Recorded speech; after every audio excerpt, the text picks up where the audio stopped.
Villa Home Concept, cabinet de maîtrise d'œuvre spécialisé en études et construction de maisons, rénovation et création de villas d'exception, VHC, partenaire de Girondin TV, et Polygone, votre spécialiste bordelais en nettoyage industriel et entretien d'espaces verts, vous présente votre émission.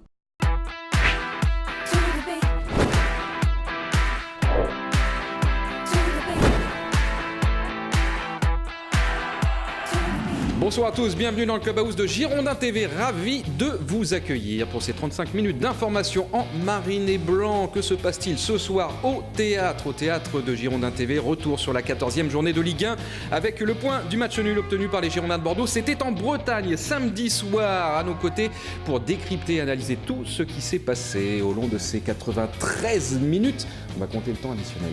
Marius, bonsoir. Bonsoir Emmanuel, amis abonnés, bonsoir.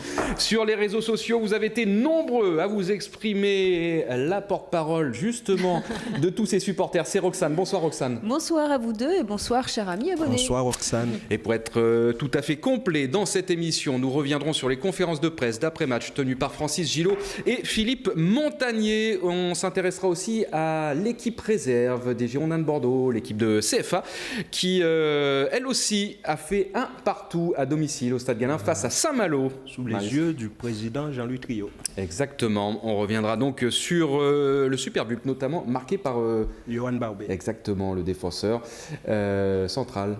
Oui. On peut le dire comme ça. On peut le dire. Non, parce que des fois, il peut jouer à gauche. Il peut jouer à gauche. Hein. Ouais. C'est pour ça que je vous interrogeais du regard. Il était bien défenseur central. Johan Barbet qui a marqué un superbe but. Vous le verrez. Et puis, on écoutera bien évidemment Patrick Battiston, l'entraîneur de cette équipe. Mais tout d'abord, le flash, c'est les 2 minutes d'information signé Olivier Faure.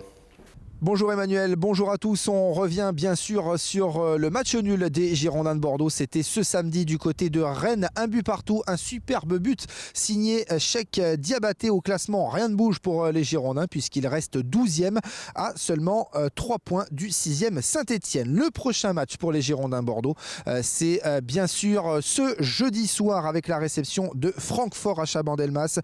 On rappelle qu'une victoire est impérative pour les Girondins de Bordeaux s'ils veulent encore espérer se qualifier pour les 16e. Presque 12 000 Allemands seront présents au stade jeudi soir. Alors, on le rappelle, n'hésitez pas à acheter vous aussi votre place. Le programme pour les Girondins de cette semaine, un entraînement à huis clos ce mardi matin, ainsi que ce mercredi après-midi au stade avant le match de jeudi soir. Et puis, il y aura une journée de repos ce vendredi, donc pour les hommes de Francis Gillot. Enfin, le Sénat rejette la taxe à 75%.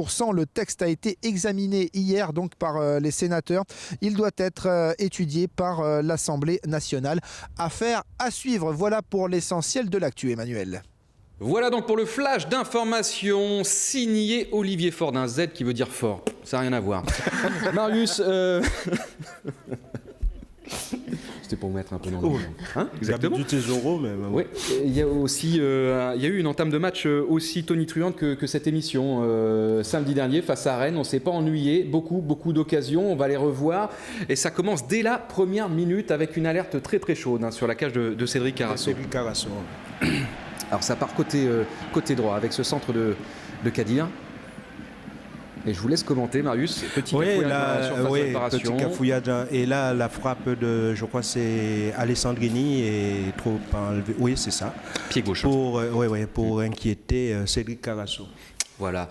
Mais les Rennais sont forte pression très bien. Ouais, pendant le premier quart d'heure, ils ont fait un pressing pour essayer d'ouvrir le score. Et je pense qu'on va voir... la deuxième minute, regardez. Cette belle occasion qu'ils ont, c'est terrible. Par l'intermédiaire d'Oliveira, le buteur portugais de cette équipe. Au lieu de dégager, Mariano veut dribbler son vis-à-vis qui s'en va et qui un caviar à Oliveira. Il n'y a pas d'enjeu. Il n'y a pas d'enjeu. Et on se demande encore comment il a fait. Comment il peut manquer ça ? Un peu comme Cheikh contre Montpellier. Exactement pareil. Alors là, Mariano, il a tenté le grand pont, manifestement, quelque chose qui ressemble à ça. Il s'est fait prendre de vitesse. Carlos Henrique essaye de couvrir. Il y a Lamine Sané derrière, mais qui quand même derrière son il est derrière attaquant. Oliveira qui...